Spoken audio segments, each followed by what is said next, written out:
આપણે જ્યાં ભગવાન બુદ્ધના જે અવશેષો રાખવામાં આવ્યા છે ત્યાં એક જેમ હિન્દુ ધર્મની અંદર જેમ સંત હોય છે એમ બૌદ્ધ ધર્મની અંદર ભંતેજી કહેવાય છે, એની મુલાકાત આપણે લીધી છે. તો એને આપણે પૂછીએ કે એ શું આપણને સંદેશો આપવા માંગે છે અને અત્યારની જે કન્ડિશન ચાલી રહી છે તેમાં बौद्ध धर्म ने रिलेटेड કંઈક माहिती आपे.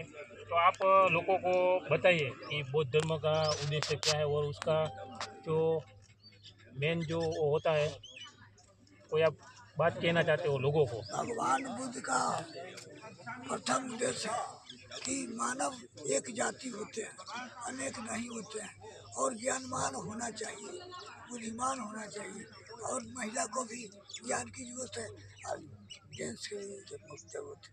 ज्ञान के खोज में भगवान बुद्ध भारत को छोड़े थे, सिद्धार्थ.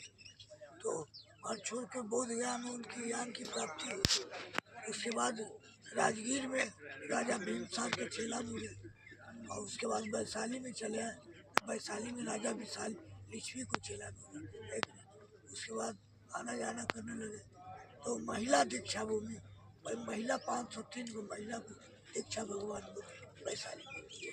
पहले अपना मौसी को दिए, उसके बाद में प्रजापति को, उसके बाद में अमरपाली की नगर बनी, तो अपना पत्नी को तो 500 तो महिला दीक्षा भूमि. उसके बाद माघ पूर्णमासी के आके भगवान बुद्ध कहे कि मात्र अब 3 महीना रहेंगे, फागुन चैत बैसाख पूर्णमासी के दिन छोड़ दें. और आप दिन में कैसे रहते हो? नॉर्मल लोग से आप आपके दिन में दिनचर्या क्या है आपकी?